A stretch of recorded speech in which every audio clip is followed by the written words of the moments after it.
board and commission members will be remote, and attendance shall count towards a quorum. Let's begin, as we always do, with a roll call vote to establish quorum. Carol, present. Rossman, present. Beatty, present. Vecchio, present. All right, so our first order of business is general public comment.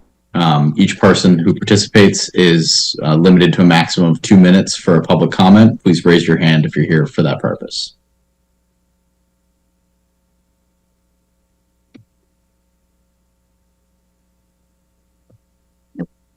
Seeing none, we'll move on to our first order of business, hearings and possible deliberations, 11 Beaver Dam Road, which is a request for determination of applicability for a fence installation and removal of some trees.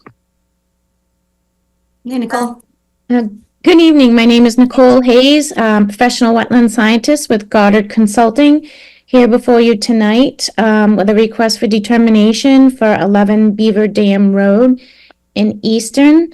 If I can share my screen, I'll share the plan. Please. All right. Can everyone see that? We can see it, but you'll definitely need to zoom in to show us some Okay. details. Yep. So let's see. I'll just go over the proposed work really fast, then I'll go over the resources, and then I'll dive back into the proposed work. The proposed work is the removal of 5 white pines that are located close to the back of this existing house. One of them is dead, and some of them are showing signs of sickness. And also the installation of an aluminum fence around this back side of the yard here. So the resources on site are bordering vegetated wetlands in the back of the site and in the front of the site. They are connected by an intermittent stream channel. There will be no work within the no disturb 25-foot off of the stream channel and no work within the 50-foot no disturb buffer zone. So again, the work as proposed is the removal of these pines. I don't know if you've had a chance to go to the site, but I can show you some pictures. Can you all see the pictures? We cannot see the pictures. We're still on the site plan. All right, let me get that one down. Take your time. Let's see.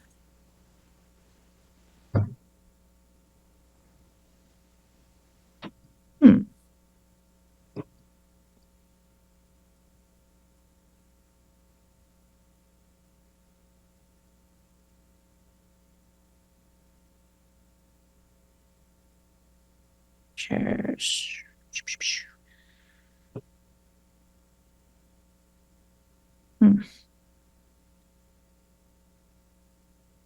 All right, well, I'll get to that right after this. This came up, but I will need to discuss this. So I will go back and show you the pictures of the trees. To mitigate for the trees, we will be planting 3 maple leaf viburnum and 2 serviceberry, all of which are native species. They will be planted on the side of the house right here. All right. Let's see if I can bring up.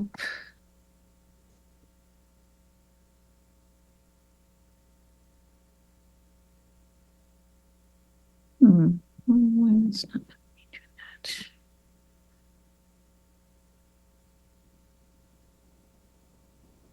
All right, now can you see them? Yep.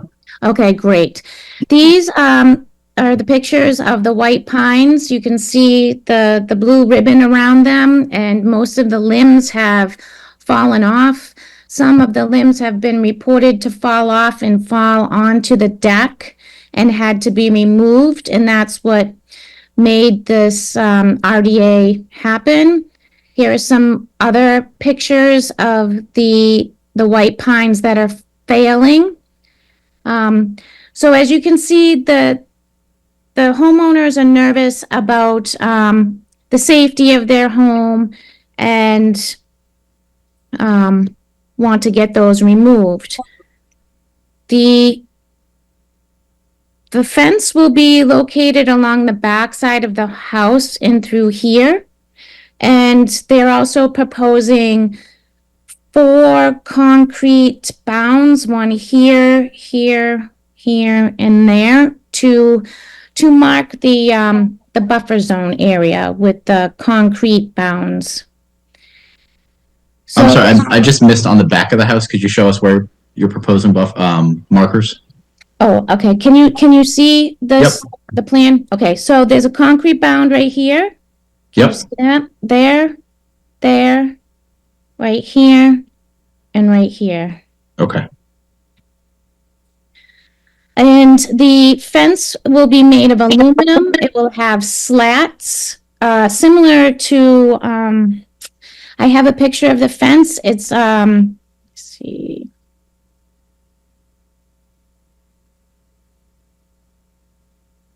Can you see the fence? Yeah. So, animals will be able to pass through, underneath, and around. And again, that will be outside the no disturb areas and outside the tree line. So it's mainly just to, border off the maintained lawn area. So that's really the proposed work. If there's any questions or comments, I'd love to hear from you. Could you just talk about your thoughts on why you chose the location for the mitigation trees, for the replacement trees? That was just a suggestion. If and there's a nice open area right here, a lot of sunlight for the trees, the tree canopy. As you can see, this is the line. Be a nice place for them to get sun. Yeah, I just didn't know if there was a particular reason you had thought of them there, because I'm just sort of thinking, does it make sense to put them behind the fence? But I don't have a strong objection personally to them going in that area. Jennifer, any additional staff comment here?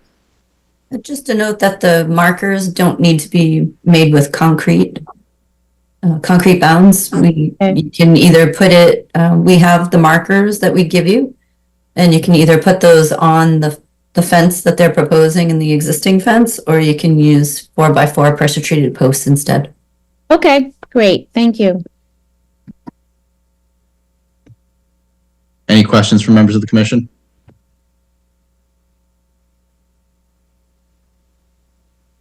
Seeing none. Any public comment here for 11 Beaver Dam Road?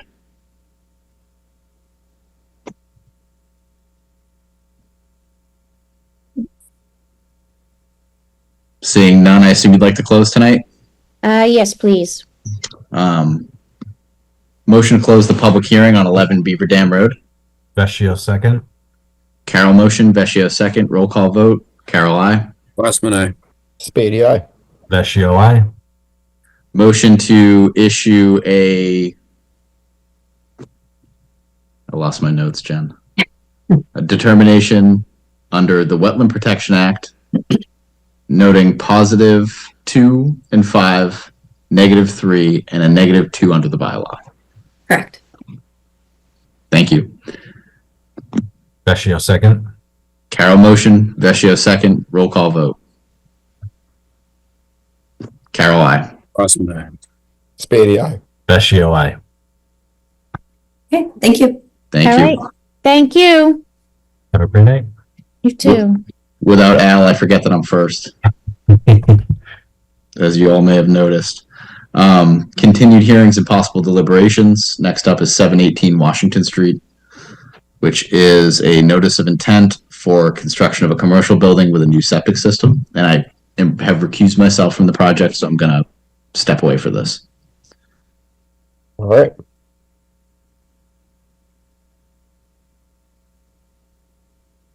Oh, Jeremy. All right, Michael. When you're ready, if you want, you can just introduce yourself for the record, and you can get on with that. Jen, does he need to represent it? I know we spoke about this. Are we good? They're aware of it, so they're going to give the presentation Beautiful. start to finish. So there's no question about anything that had been discussed previously or any of the concerns that were brought up previously. We just want to make sure that we have adequate quorum. And so we wouldn't have that. So you guys are going to just present the whole thing just so everybody here can vote on it. Yeah, the rest of the team is going to be joining on. Samantha, I just see popped on. Jeremy is here, and I don't know if Ed's going to come on. Jeremy wants to start with a few words, and then Samantha will follow through. Mike, I think Ed was going to start. I think we're just waiting for his camera to load up. Technology. Take your time. But just while we're waiting for Ed, just as an introduction, Jeremy Henry with the proponent. Thank you for the time. And as Jen mentioned, that was our intent today, was just to give you a brief rundown of the project, a little bit of the history and kind of where it stands today. Awesome. Thank you. So I think that's what Ed's going to walk us through. Okay, am I up there now? Can you see me? Yeah. Excellent. My name is Ed Jacobs, PMP Consulting. And with me is our engineer for this project, Mike Peralt. Sammy Cripps is our site designer, and Jeremy Henry. And I think Clever's in the background if we need him. So I've been asked to give a quick overview of the history of this project. So Sammy, can you bring up the original plan? So the property is located at 718 Washington Street, that's Route 138. Consists of just under 3 acres of land. Property has a single-family home up to the front, and it also has an office and a shop in the back. And at the rear of the property, there existed some shipping containers back there, and a shed and a retaining wall. And all of those were in the buffers to the wetland resource area, and there had been some disturbance in the flood zone as well. The initial submittal for the project was 4/10/24. Sammy, can you bring up that original submittal we did? That showed, yeah. So that's what it looked like when we first brought it in. As you can see, there was an ingress egress to the south side of the property, fully paved, double access. There was proposed garage bays to the south side of the building. All the parking was going to be on the north side of the building. And an access way all the way around the building. 15,000 square foot building with 9 commercial bays and 1 retail bay was proposed at that time, with some parking along the front. So that was what was brought in on the initial submittal. And then we had some staff comments, I believe, on 4/23. And there was some slight revisions to the plan, but mostly the conversation was about the disturbances in the buffer zone to the wetland resource areas in the flood zone and what was to be done about that. Shortly after that, Clever Fijo started to pull the shipping containers out of that area and get them out of the 200-foot riparian. He moved them up into that area now that Sammy's circling there. And so that was the first rendition of the plan. And after discussions with the owner, and we had met with the staff department heads for the town, the site was completely redesigned after this. Sammy, can you bring up what it kind of looks like now? So this is the current design, basically. As you can see, all of the pavement around the building is gone. The building shifted up 30 feet to the north and 10 feet forward towards the street. Same size building, but the retail component is gone. It's just going to be 10 commercial units right now. At this time, Sammy, do we have the drainage plan? At this time, well, it doesn't really show it, but at this time, go back to the other one, Sammy. At this time, there was this component on the bottom right-hand corner of the parking that was for the trailer storage. And it's a self-contained system where it's graded so that any spillage or anything like that would go down into a jellyfish component and then to an outlet control structure. Now, before this, there was off to the back in that area that's right off the pavement there, Sammy, where the spillway is, we had an open air infiltration basin that was surrounded with concrete. Between June and where we are now, that whole system got moved under the pavement. That was one of the latest revisions. Got away from that, and that whole system is now under the pavement. Also, one of the last revisions we made was we moved the roof infiltration system up top there away. It was encroaching on the septic system to the abutters up there. And we moved that away to give them the separation that they needed. And also, all the work now is outside the 200-foot riparian, and we've added a fence to go along that with the conservation markers. Inside of that area that was disturbed, Mr. Fijo has been working. We went out and we set grade stakes, and he brought loom in and graded it. He did the plantings. I went out there out 2 or 3 weeks ago, about a month ago, but it was covered with snow, so I can't report on whether anything has caught or anything like that. My last time I was out there, it was snow covered, and obviously it's still snow covered. But that is a quick synopsis of where we are to date with the project. Does that suffice, Jennifer, or do I need to go into more detail? Maybe add a little bit about the rain garden and talk about the 6-foot retaining wall that's up at the northern property line, please. Okay, I'll let Mike talk about the rain garden, but the retaining wall has been moved 2 feet off of we had it right up against the property line, and one of the suggestions was from John Cheshire was to move that back a couple of feet and grade it, because there is such a change in grade between the neighbors and ours. So now that retaining wall, there's a swale in front of it, and it'll direct the water to the back of the property. And Mike, in regards to the rain garden, there was a request to not just have a paved waterway into the forebay, but to provide a deep sump hooded inlet structure that would discharge to the forebay. And by doing that, that gives more than the 44% pretreatment requirement. Then the forebay discharges into the rain garden. The rain garden has been sized so it will basically hold a 2-year storm.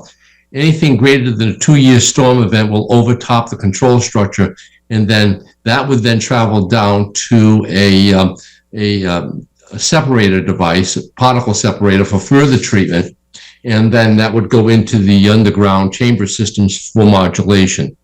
The concern that was originally raised about the rain garden was that we were trying to utilize that for all the storm events, and it was pointed out that the design manual actually had a restriction on that said that it's not really functionable beyond a 2-year rainfall event. So we adjusted the control structure. So all the water that goes through there passes through, and except for the 2-year event, and that's used for recharge infiltration.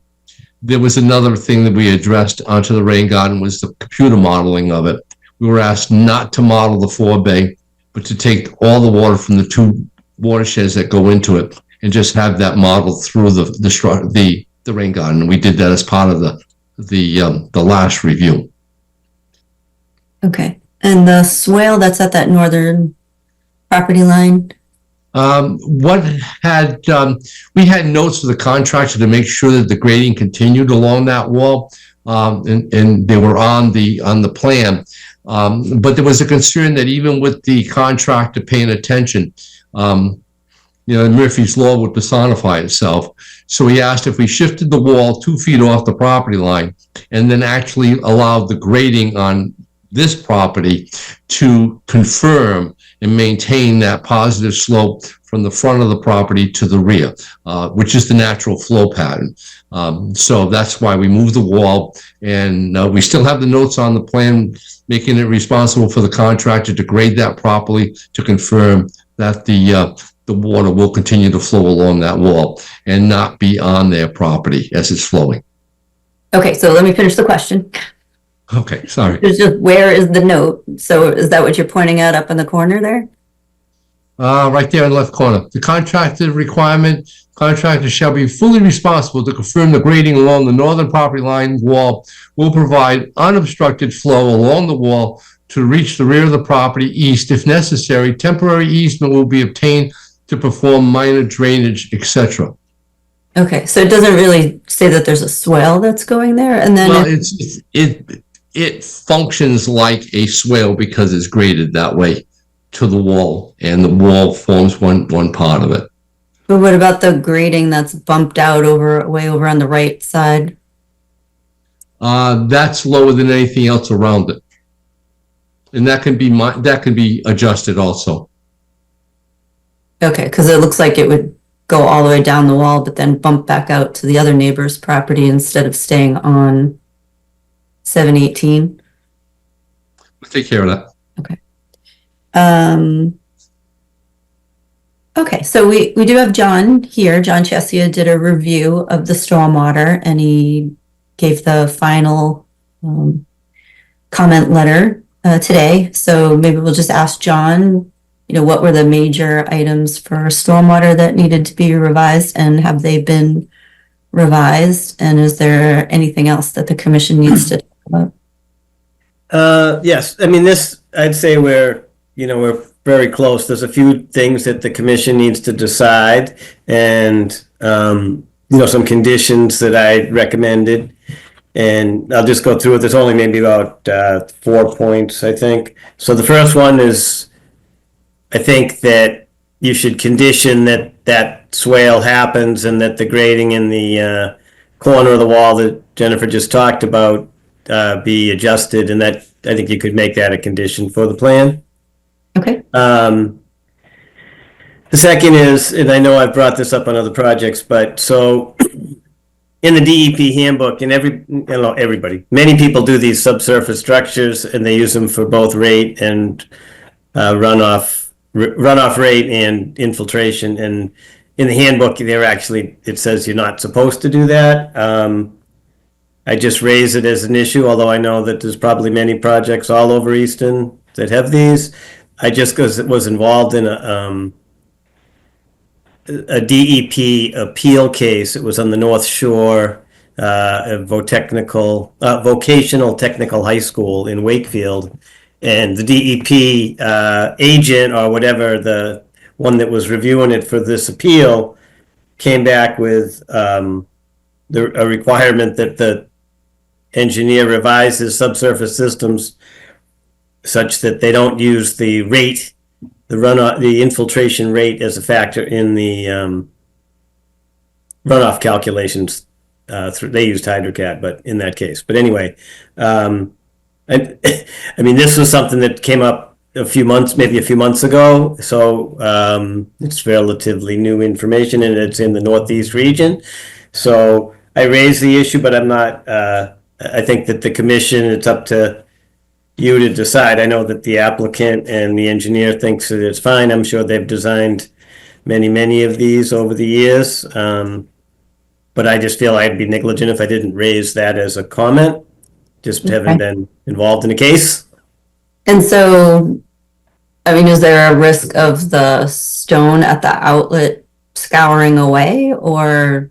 No, I think, I don't even really understand why it's that they have it as they do. I know that the revisions that have been proposed to the DEP handbook have some further discussion on how to, these are the draft regulations, have some further discussion on how to do this modeling. And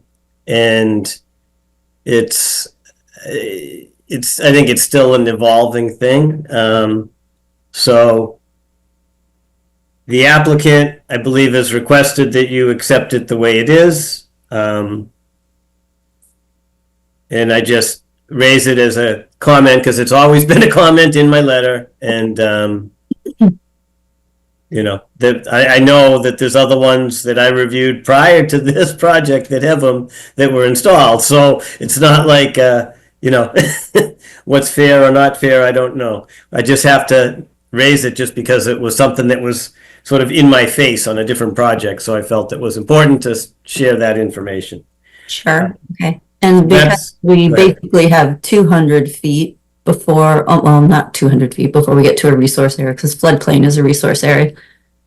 But there should be sufficient area in the post-construction watershed to take care of whatever water, and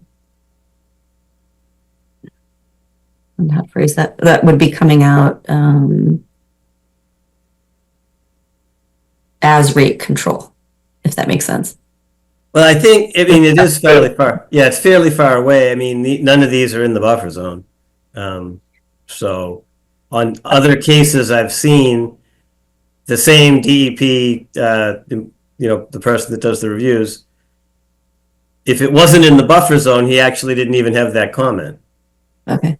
So, like I said, I raised it. I know that there was another project in town, they did change it. So they, essentially, what happens is they look exactly the same. There's a volume below the outlet that ultimately infiltrates, but what they had them do in Wakefield case is they didn't have a component in their rate control analysis for infiltration during the storm or anything. It's just dead volume below the outlet. So,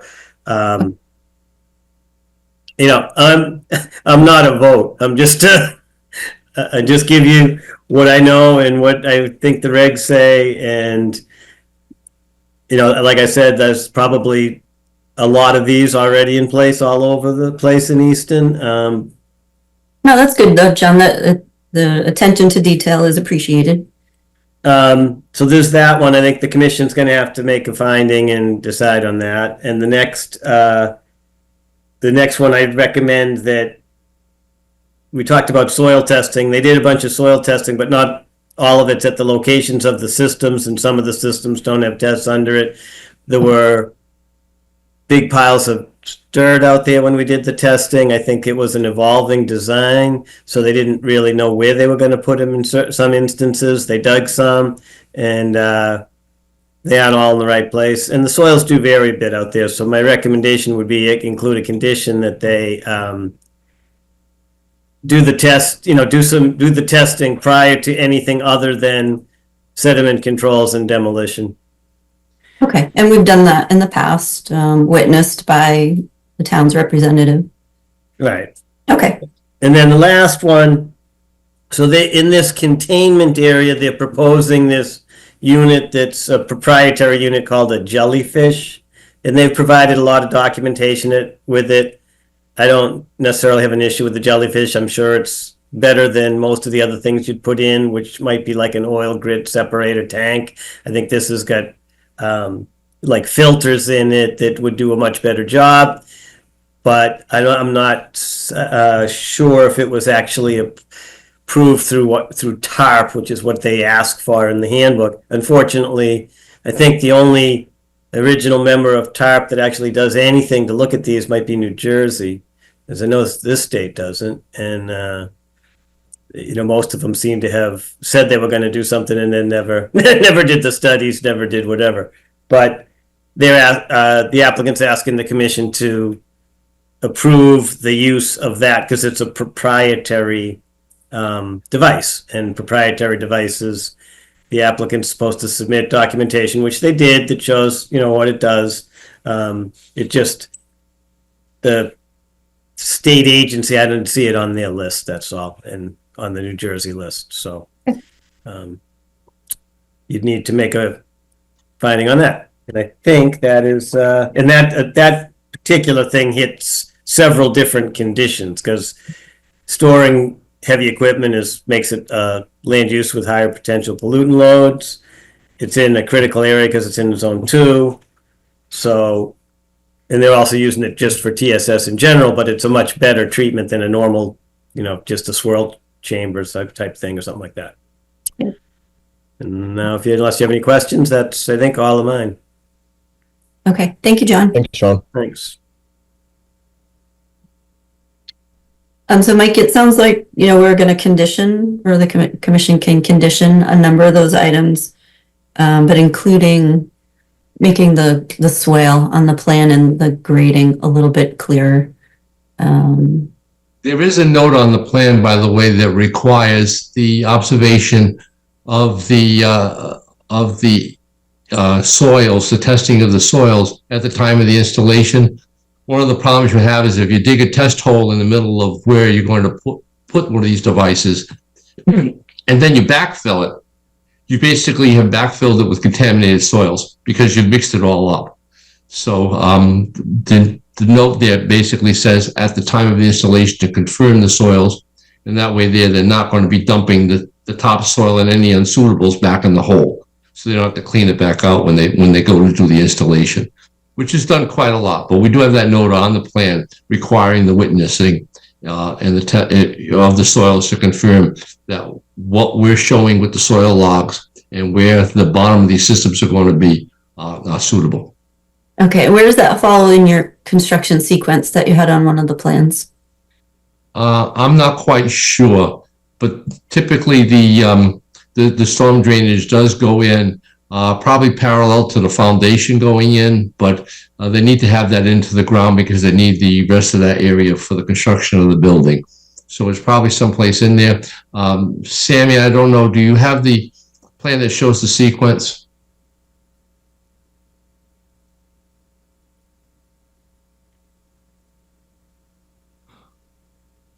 There we go.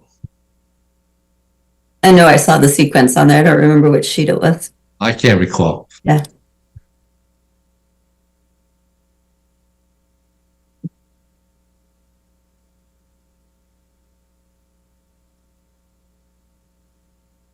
I mean, I have to imagine it's There we sort are. of in the beginning because all the stormwater features have to be in and stabilized before they receive any of the water anyway.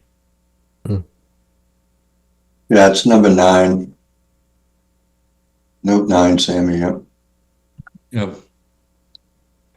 But Jen, just from a proponent standpoint, we're comfortable adding it as an order of condition just to make sure that it gets documented that way. So I think Michael was just trying to say that it is noted here as well. So, and then again, that's all getting going. And then the number 12 is actually the installation of the drainage structures. Okay, but 8 is construct the building. Yeah. And the site construction. So this is before the foundation.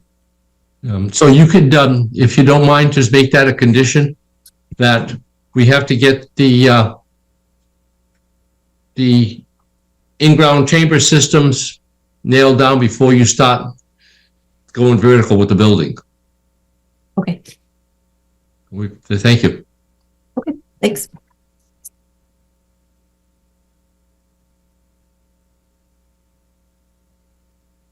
So I think that's all the information that the commission had needed. All right. Jen, is there any staff comment from you, Jen? I'm sure you kind of mentioned all of it now, but Yeah, just throw it out there. nothing additional. Okay. Awesome. Excellent. Are we trying to approve the jellyfish system tonight as well, or is this going? We are. Okay. So I'll throw it at the commission. Do you guys have any questions? Do you have any more to talk about the jellyfish system? If you guys are into it or not? No questions? No questions. You're good. Nate, solid. Yeah, we just have to do the conditions, right? Figure all that out. Yep. I got those written, but Jen and I will work through that. Yeah, you guys are all good. Yeah. Okay, I'll open this up to any questions from the public.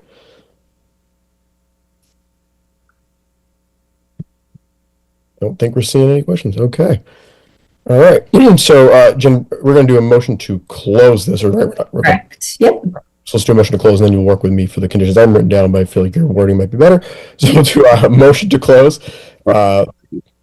Public Okay. hearing, yep, for 718 Washington Street.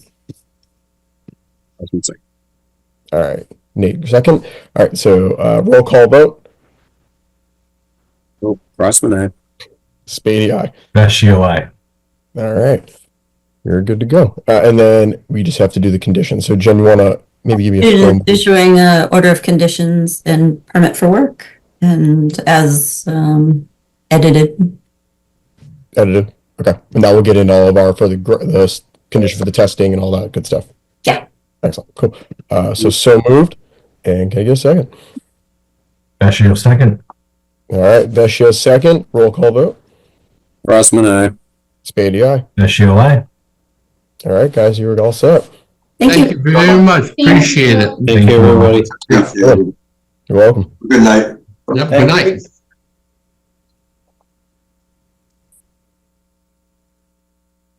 Work, everybody.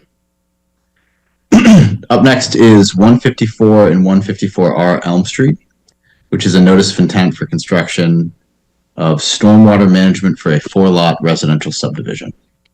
The applicant here has requested a continuance to 3/17/25. One thing that I was kind of thinking here, and I would like to get other members' input on, is I would like to ask them, assuming that that's I know they've been back and forth with the planning board, but assuming that's a date where they're going to come before us and not request another continuance, that they do just a letter to the abutters who they sent certified letters to. This, I don't think needs to be certified, but just reminding folks that, hey, there may be a decision and it's being heard before the Conservation Commission at this time. Any comment or objection, agreement to that plan? I agree. I think it's helpful. People aren't aware and there's nowhere to know, really. So, yeah, great idea. My thought is just it's been on our agenda for a long time, and I think we've seen it maybe twice in the probably 4+ months it's been on. So Exactly. I think sometimes you lose abutters by attrition, and I just want to make sure folks are at least have the opportunity to understand that a decision may be made. Yeah, I think that's definitely warranted. Okay. Do we need a motion for that, Jen? No, I can just ask them. Okay. Thank you. So I'll do just a motion to continue 154R Elm Street to the March 17, 2025 meeting of the Easton Conservation Commission. Vecchio, second. Carol motion, Vecchio second, roll call vote. Carol, aye. Crossman, aye. Spady, aye. Vecchio, aye. Those are all our active projects for tonight. So we're moving on to board discussion, and we're starting with potential bylaw and regulation revisions. All right. This is my big thing, guys. Get ready. Okay. Sorry, Ryan. I think somebody just raised their hand. Oh, Oh, yeah. Almost.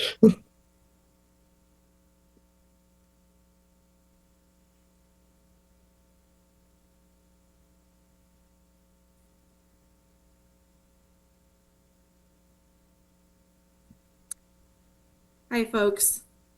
Hi.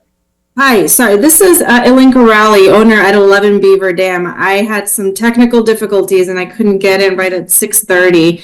Were you guys able to meet with Nicole? You were Okay. on and your project was approved.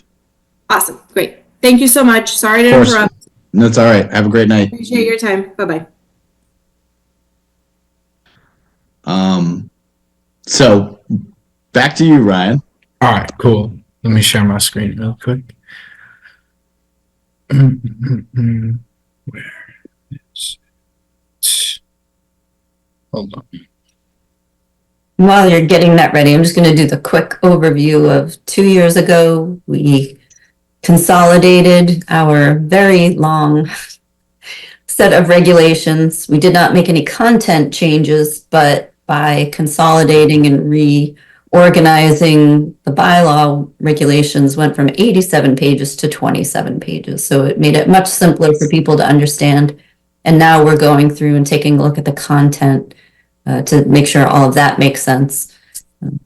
And so Ryan's helping us with that. Yeah, so the first thing in terms of rewriting language that me and Jen did was we worked with the abutters language, and we wanted to differentiate between 100 and 300 feet.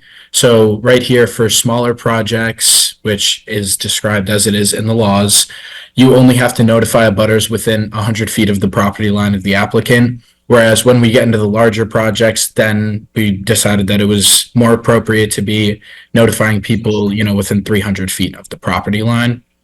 So if you guys want to read through that and let me know if the language sounds good, if there's any tweaks to that, if that is something that you guys also agree would be a good option for us and something that would make people's lives easier, then yeah, I was just hoping to get your guys' opinions on it. So I'm sorry, I always ask way more questions than I probably need to. So I'm going to start with an annoying question. Separations for like septic systems and wells, is that 100 or 150 feet? 100 feet. It's 100 feet, not 150? I think it's 100, but that's a Board of Health regulation, so we can check on that. Okay. And I know I that think is it's probably a bit silly, but that just in my mind would make me think, and I'm sure you're taking 100 feet from somewhere, but it would make me think that, if I could put a well on the very end of my property line, which I know I can't anyway, would it impact someone else's ability to get, I don't know, potable water off of a lot? Yeah. So the state law requirements are for all projects, you notify abutters within 100 feet. Okay. Your local bylaw and your regulations say all projects should notify people within 300 feet. That can be a significant cost to residents who are applying, for wetland permits. Especially depending on where. Depending on where, most people are not attending meetings to hear about a septic system or, a smaller project. So it makes sense to knock that back down to 100 feet to make it a little more reasonable for people. You want to think about, do you think single family homes are adequate at 100 feet, or do you think it should still be 300 feet? And then larger projects, when you say single family homes, are we talking new single family homes? A single family home, not a subdivision with single family homes. So like a Form A lot, right? Like someone's creating one new house. Yep. I think 100 feet's appropriate for that. Okay. That's a hard question. That's a hard question though. Can I just go back to 250 square feet being the language? Is that the approximate size of most septic systems? No, that's just one of the categories in the fees that you have current. So you have the carve out. I didn't read the whole thing. Yeah, you wouldn't even have to be held to that. If we're going to redo the whole regulations and we're going to take another look at the fee schedule, it might make sense to rearrange some of that too. Okay. Yeah, this is a great start. Yeah, I think, I'm sure most of us are on board here. Some of the public feedback that we get as a commission is you make it hard for folks to replace your septic systems. I don't actually think that's true with our sort of streamlined process for septics, but I think in response to that, from my perspective, and please tell me if you think I'm wrong here, Jen or anyone else, but there's really no adverse impact to replacing a failed system near or in a resource area. So anything we can do to facilitate that process to me makes sense. Maybe with the carve out that they're not expanding the size of the septic systems.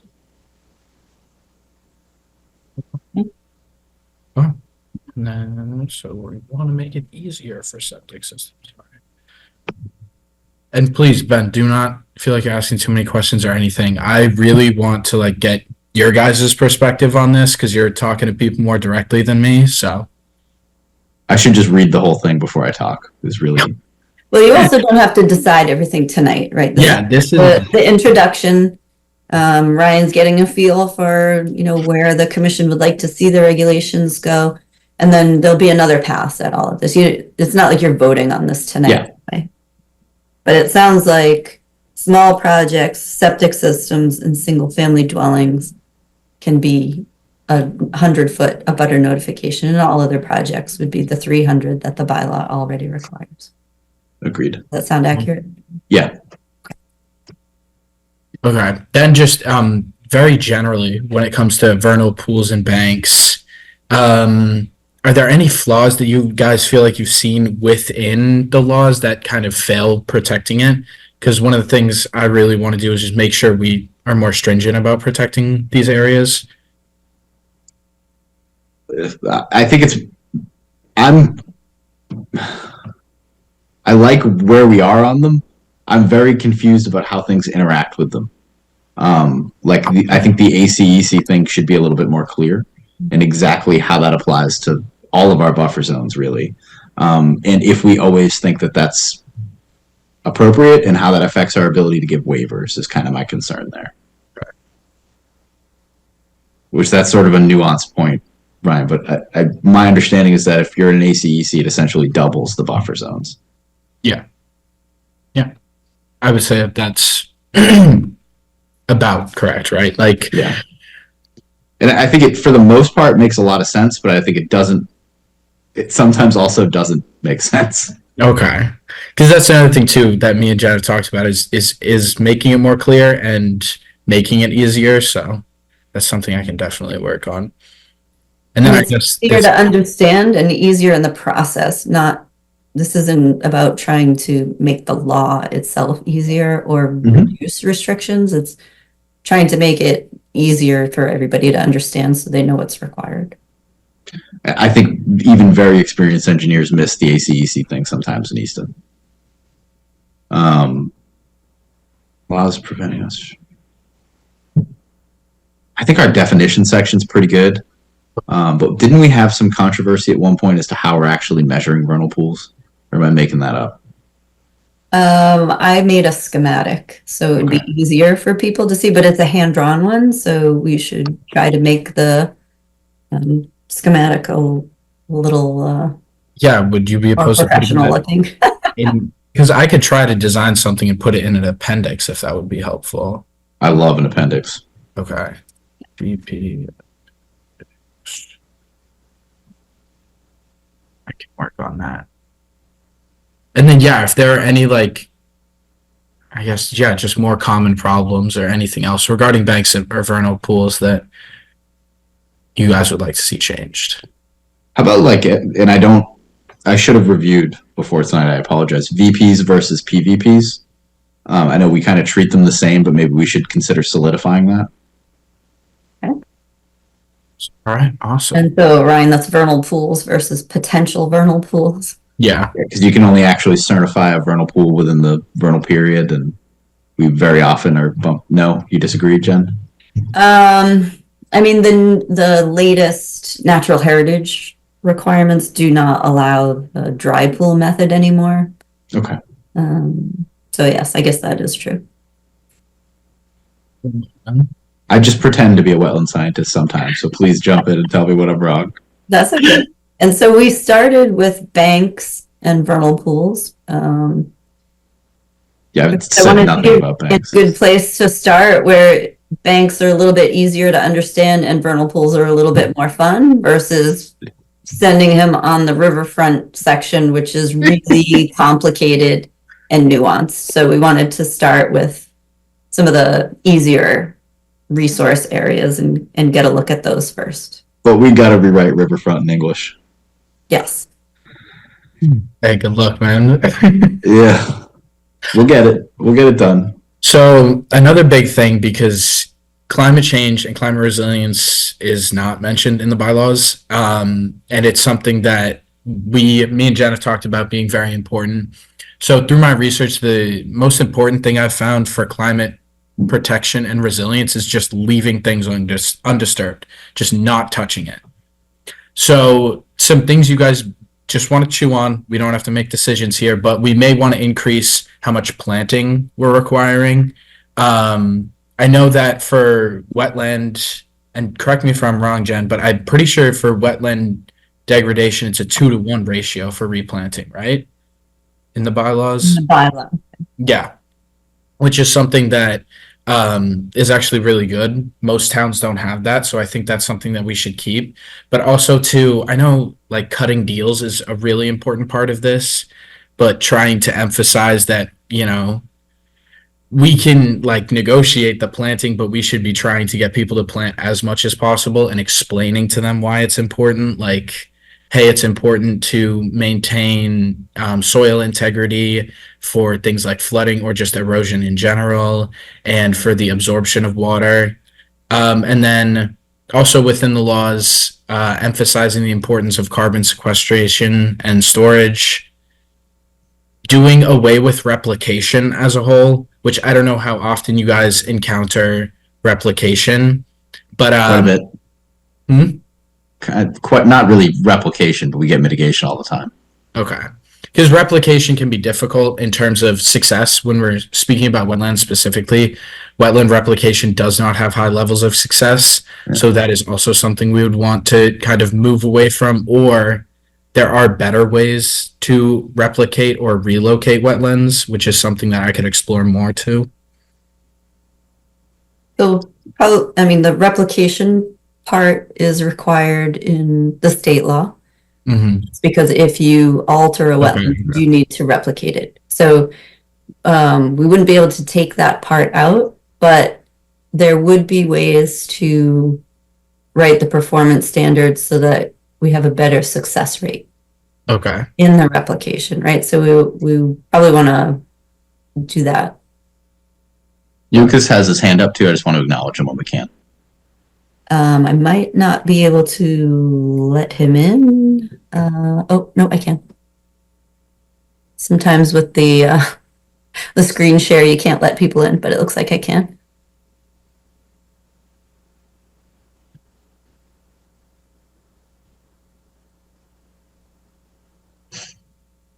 But he didn't go anywhere. Try again.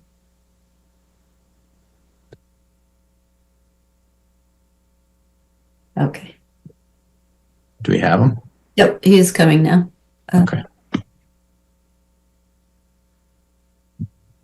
It says promoted, but then he's still in the attendees. Give him a minute. So, Ryan, I've seen some research on really abysmal success rates and actually trying to replicate wetlands. And I would love to see what you have, if you have like some research on it and ways to mitigate that. Because I think it's an interesting point. I think in some ways it oftentimes doesn't get done well. And we've seen them done well, and we've seen them work, and we've seen them fail pretty abysmally. And I would love to know, like, it seems like you sort of have a hard line, like based upon my understanding of what I've seen, they don't work. And I'd love to know more about that when you have some time. So it looks like Lucas wasn't actually trying to raise his hand, just hit the button by accident. Okay, no problem. Let me try that. But it is like, we're doing mitigation all the time. So I think that's interesting. I would love to. Like trying to find. So this is specifically. I guess. No, keep going. Keep going. So I guess maybe my not concern about climate resilience, but thought is, if we're including that somewhere, are folks going to try to use that as their public benefit for projects? And if they're going to try to use that as their public benefit for projects, how do we determine whether or not it's enough to offset the impact of the project? Because I could see it being a legitimate public benefit. I could also see climate resilience being like an interesting thing that we start requiring on projects around, like, hey, if you are going to get a wetland permit to do new construction in a lot that has wetland resources on it, obviously applying all of our other bylaws and regs to determine that it's buildable, maybe we talk about a restriction to native plants. Yeah. Things like that. I mean, whatever, like, again, native plants are amazing for this kind of thing, right?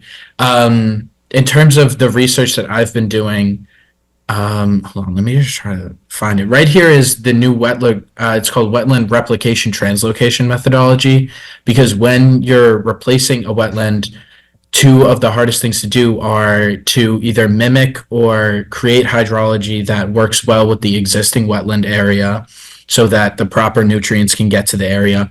And also the soil contents tend to be pretty different between a wetland versus a non-wetland, and how much water they can intake. So a method that we could put into the performance standards, if there needs to be construction within a wetland resource area, is something like physically moving the land so that we are taking the hydrology with it and the soil contents with it. Hold on, let me just try to find the research I had on.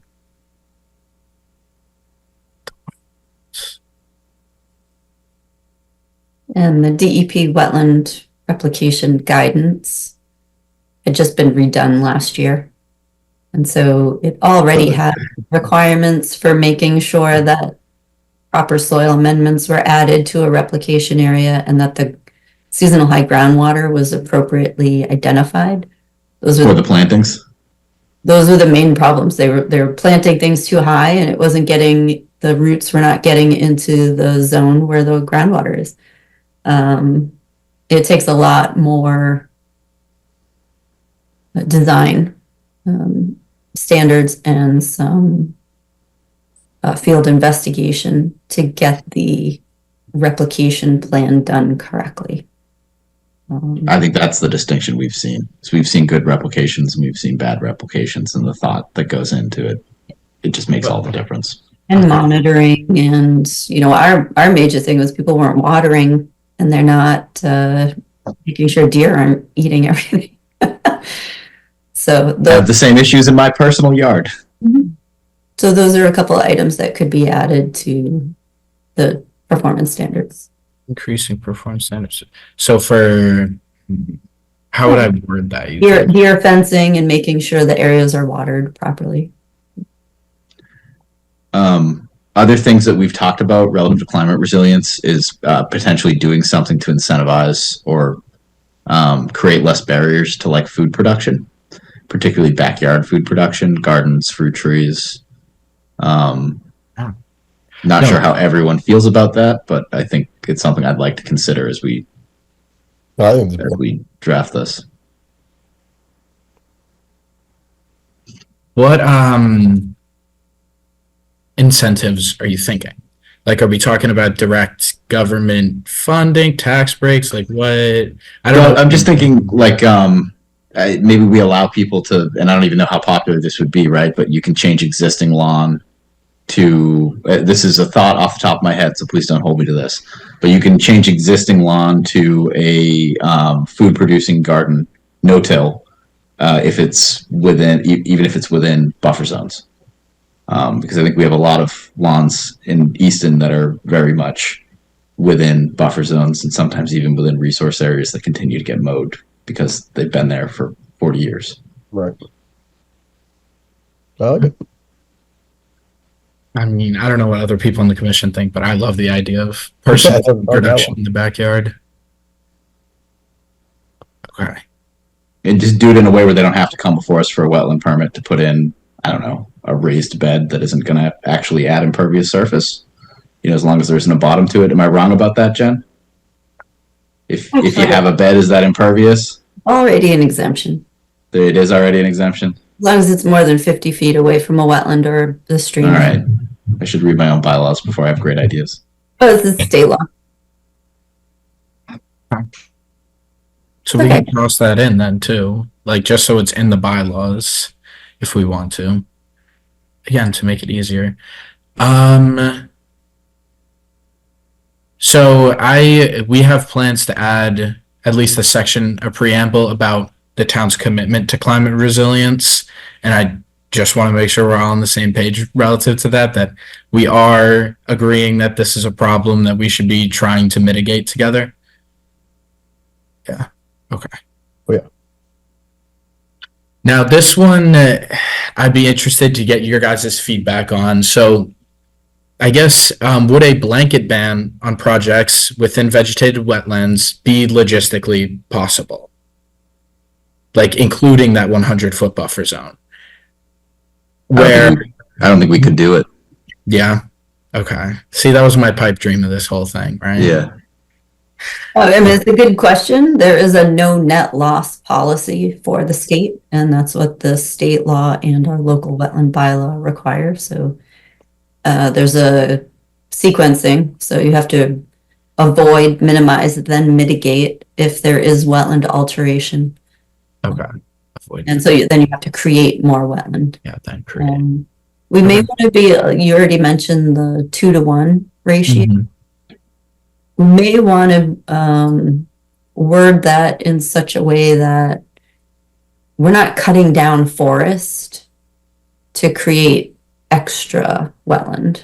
Okay. Okay. Yeah. Right, so if there's already a disturbed area, then yes, you would want to use that area first if it works with the hydrology and the adjacent wetland to be the wetland replication area. If there's required wetland replication, then certainly, yeah, if you have to cut down the forest to do that, then you need to do that. But the 2-to-1 portion, if we're going to continue to ask for extra Mhm. wetland replication, then we probably want to make sure that it's not cutting down a mature forest to do that. So Yeah, these things you feel like you shouldn't have to say, but that's a great point, Jen.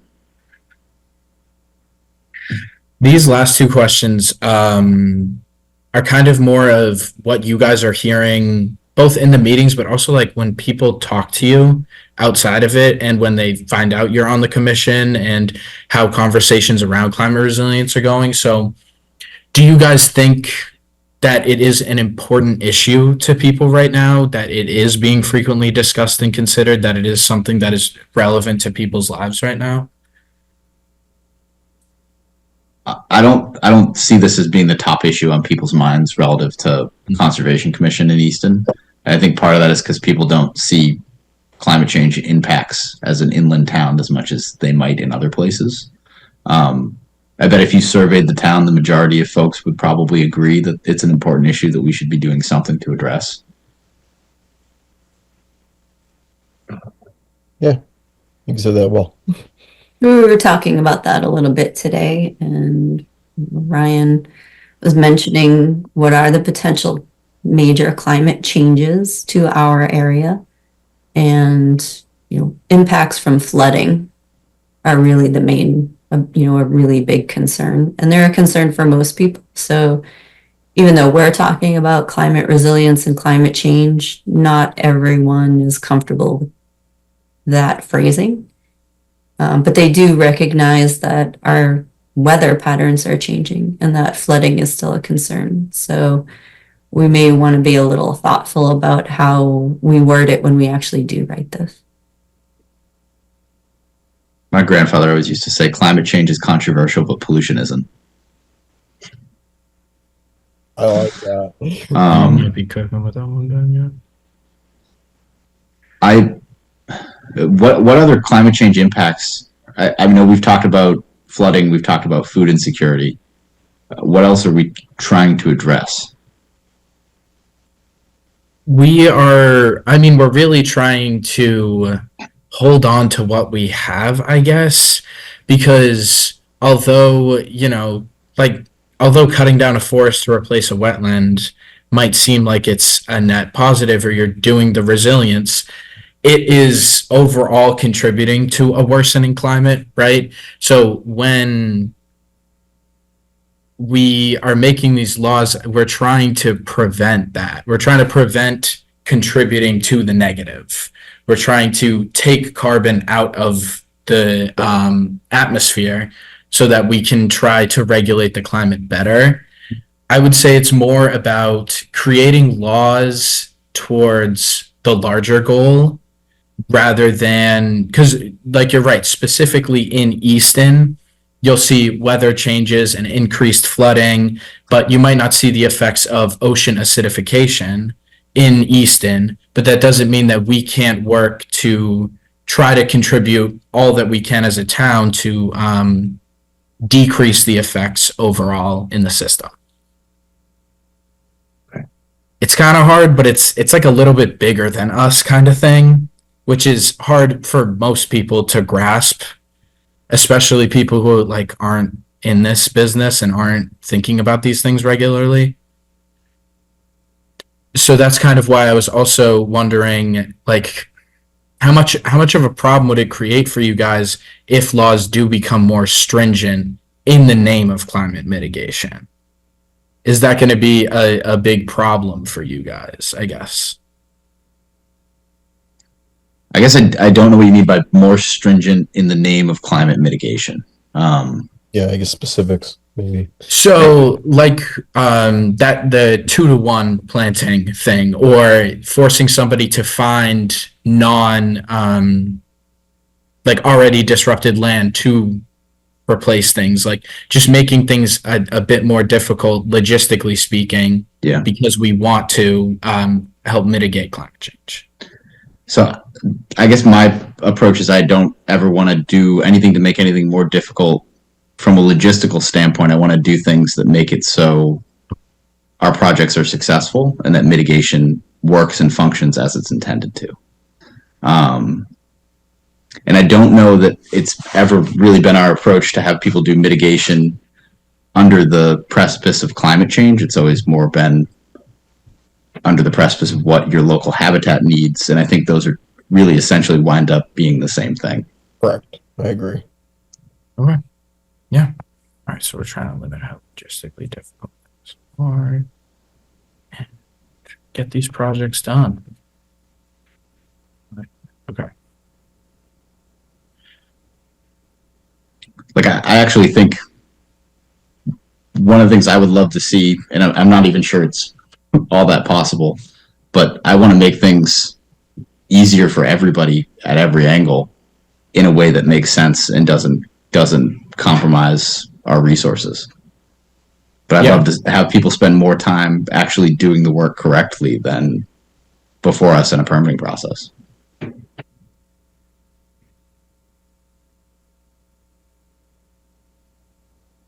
And you're over to Ryan, kind of going to that point where you're saying trying to help the ocean, kind of think that bigger picture.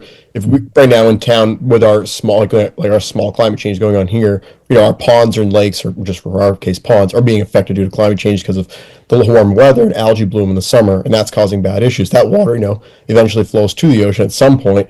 Yeah. That can get stopped here, having a cleaner water system here first, and then for the long term going there. So maybe that's something we work towards in Easton. Good point, Mike. Getting the water, getting ahead of that. Good point. Yeah, love that. So me and Jen were also exploring fees. And I was exploring the cost of fees relative to other towns and whether we would be able to have some wiggle room in those fees to maybe reduce them a little bit to help citizens. So right now our determination of applicability ranges from $100 to $300 based on what project you're doing, whether it's like a septic system or just an addition to the house, whereas it ranges from $50 to $200 in Sharon. And there are other examples on here as well. What is your guys's kind of take on that and fees in general? Are you not really taking that into account, or is that something you guys would like to see changed? I'm embarrassed to say that I don't really have a great grasp on what our fees actually are on a lot of these projects. Our fees are rather complicated to figure out. Mm-hmm. And so I think adjusting our fee categories will make things a lot easier for people to figure out where their project fits, right? So the state law has basically 6 categories. I don't know how many we have in the bylaw. They're really complicated to read. And so if we take a look at the different categories and then take a look at the fee structure. So the fee itself is supposed to be the actual cost to provide the service. Most towns just go, oh, what did the other town next to me put for a fee? And then they adopt that. That's about how I'd assess it too. But it keeps going up. And so, we don't have anything between septic system and single family house. So somebody who's coming in for a smaller project doesn't have a category, right? So it'd be really good to take a look at some of our recent projects. We may have had a shed or a pool or something like that where it's been further away from the wetland, but they were probably paying a $525 fee. And the bylaw fee is on top of the state fee and on top of getting plans and consultants to help them. So it does add up rather quickly. Yeah, that seems like we should talk about that then. We want to make it reasonable, right? The fee shouldn't be a deterrent for people coming in to get a permit application submitted to us. And they should be, what is the cost of providing the service? There's a whole DOR guidance on how to come up with fees. I don't know that we're really going to delve that deeply into how much exact staff time it takes me and Melissa to prepare these. But we can take a much closer look at what would be reasonable and appropriate fees.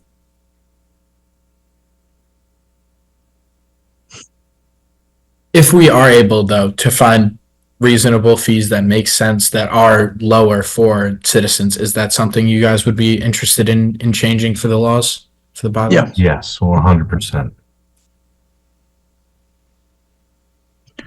On the theme of septics, Jen, could we do no fee if you have a failed septic system? Every system before you is going to be a failed system. You can do that if the commission chooses. It's not a bad idea. I mean, they're still going to pay the fee on the wetland side, depending on what type of permit application. If it's a determination of applicability, then there would not be a fee at all. But if it's a notice of intent, then the fee is, the crazy formula for the state is whatever the fee category is. So say it's $110 for the fee category, divide it by 2 plus $12.50 comes to the town. 110 minus, or divided by 2 minus $12.50 goes to the state. And then we have our bylaw fee. That's in addition to that. But really, we're already getting paid for the wetland protection portion of that. And then it's, well, what's the delta? What's the difference between reviewing something under the state law and then what extra work do we need to do under the bylaw? Okay. Would Try anyone to make them reasonable. Okay. would anyone be opposed to putting like a timestamp on it? Like any failed septic system that was last repaired X amount of years ago wouldn't have a fee? Yeah. Again, we'd have to work out what the actual logistics of that, you know. You may want to coordinate with Board of Health a little bit on that and see what is actually, coming around. I mean, the septic system is sometimes it's failing just because it's a sale. And there's one little portion that needs to be upgraded versus Good point, Jen. septic coming out of the ground and it's really failed. Sure. Good But point. that's something we probably want to try to coordinate with the Board of Health. And I think that would be great to be working on a project together. Yeah. All right. My last two things I had were, one, what you guys want my role to be going forward in these meetings and things. Like, how frequently would you guys want to be updated?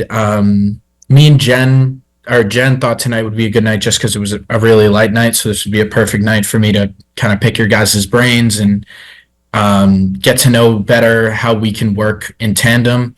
So would you guys want me to be updating you, at every meeting, or more flexible with the updates kind of based on how long these meetings go? Flexible. Flexible? Yeah. That's what I was. You know what? We were talking about that today, but now that I look at our schedule, there's only 4 meetings before the end of your internship. So I think you'll be presenting at every meeting. Okay. You're on the hot seat, Ryan. All right, I got you guys. If we're here, you're here. And so since we 9:15. If it's 9:15, it better be a quick update. Oh, it will be, Nate. Don't worry. now that, we look at that and go, wow, it's really only 4 or 5 meetings. Maybe we want to give Ryan a little more direction on where do we really want him to focus? Do you want him to focus on working through some of the submittal language and the fees, or do you want him to focus more on a particular resource area? Or does it matter? We'll just tell him to do what we want him to do. I'm sorry, but I think we should tackle Riverfront. Okay. Ooh. You don't like it, Jen? You want to wait? Only because I will be off on vacation and then Ryan will be on vacation. So, All right, so let's not tackle Riverfront yet. so yeah, what would you like him to do first? And then if you want to go to Riverfront, we can do that as soon as we're both back. I think one that is maybe not, I don't mean it this way, but maybe not as difficult as Riverfront is how about just ACECs and how they interact with buffer zones? And just making that a little more clear.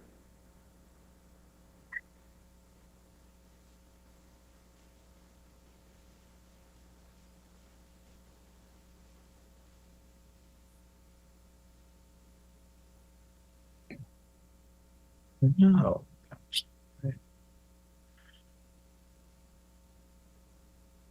Well, yeah.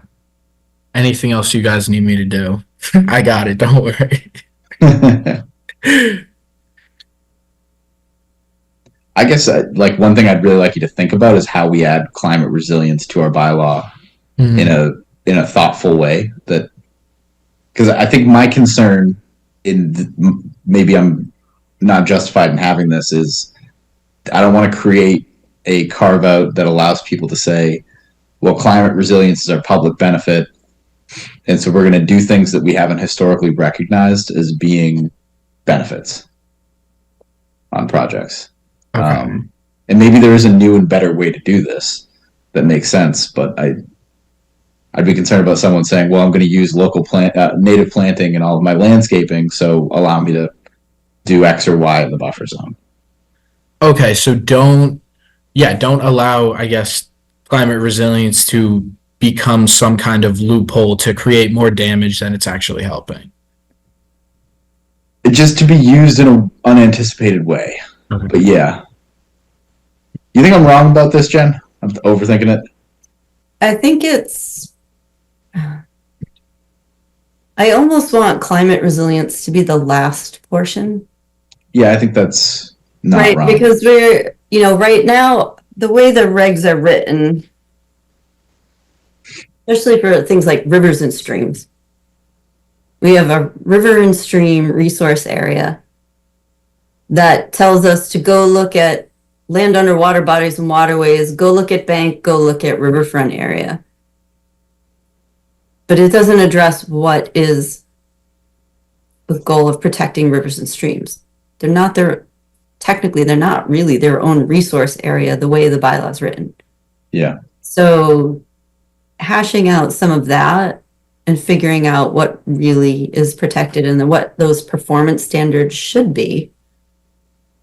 And then take a look at, well, did what we propose as performance standards already include and address climate change? Because most of it is going to. I mean, the biggest thing for looking at climate change is infiltrate as much water as you can and provide vegetated buffers. Yep. They're all things that we're proposing to, or that we already have in the bylaw, and that are things that we would want to see in a permit application anyway. And I wouldn't want residents to hear, oh, we're adding climate resilience to the bylaw and automatically have this knee-jerk reaction that, oh my God, it's going to be so much harder. Yeah. Because it's really, I don't think it will be. I think that's really well said. Because we want to get water in the ground. And we already are. And we are. Yeah. And vegetated buffers next to wetlands and streams and rivers all help maintain that base flow of water. It helps maintain the temperature of the water and reducing the algal blooms that Mike already mentioned and providing wildlife habitat. So all the things that we're looking to do, even though it is part of climate change, we want to avoid that knee-jerk reaction of people assuming that the regulation is going to be so much harder than they already are. Mm. So definitely what are the performance standards that we need to look at? And then did we include climate resilience in that. And if we already have, then we probably don't need to go too much further with that.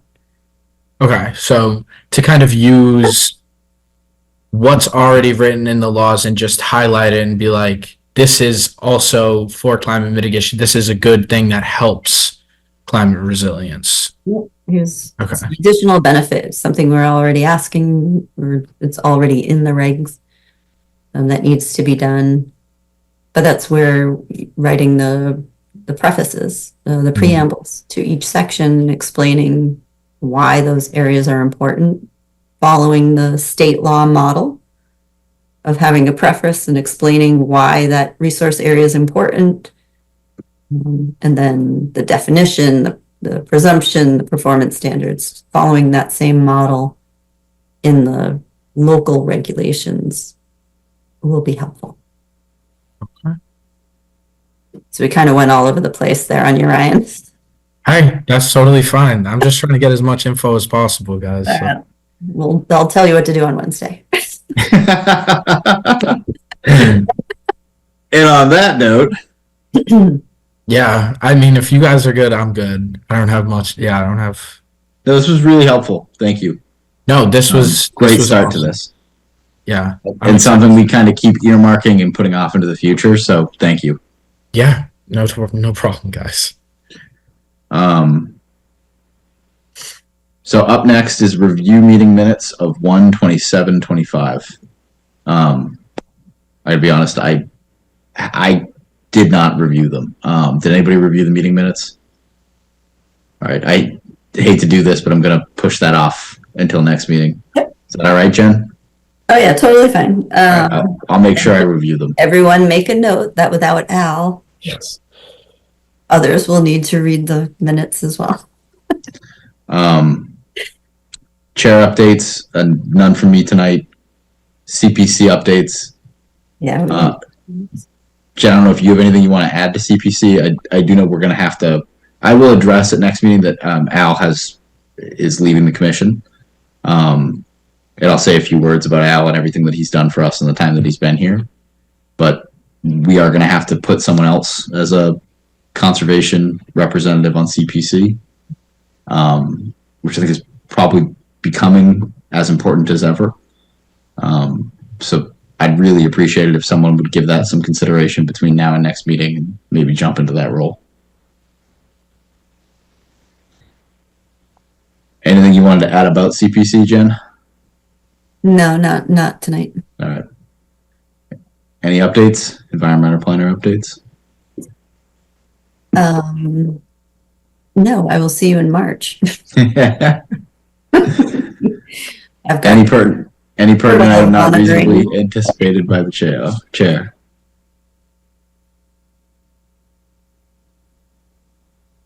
8 o'clock. All right. Longer than I thought. Okay. That's because you guys couldn't get me to stop talking. Sorry, Nate. Everybody's favorite motion. I mean, you started with, I probably asked too many questions, and I know. there you were. I can't help Never it. asked. I can't help it. Hey, if I'm the only one that was appreciative of it, I'm still happy about it. Thank you. I take depositions for a Brian, living. you've been here. Biting You've my been tongue. here at grinding through these at 9:35, right? You get delivered a gift, you take it. All right, Nate, I'll make a rule. If we're having this presentation at 9:35, I will bite my tongue throughout the entirety of it, okay? I told you that. You can message me here somewhere. I can't promise it won't become part of the public record, but you can message me. Careful with open meeting law stuff, please. Oh, so we can't message? All right. Never happened anyway. Disregard my prior comment. Motion to adjourn. That's your second. Carol motion, roll call vote. Carol, aye. Rossman, Spady, aye. That's your why. Okay. Thank you, everyone. Have a great night. Very good. Thanks, guys. Have a great night. You too.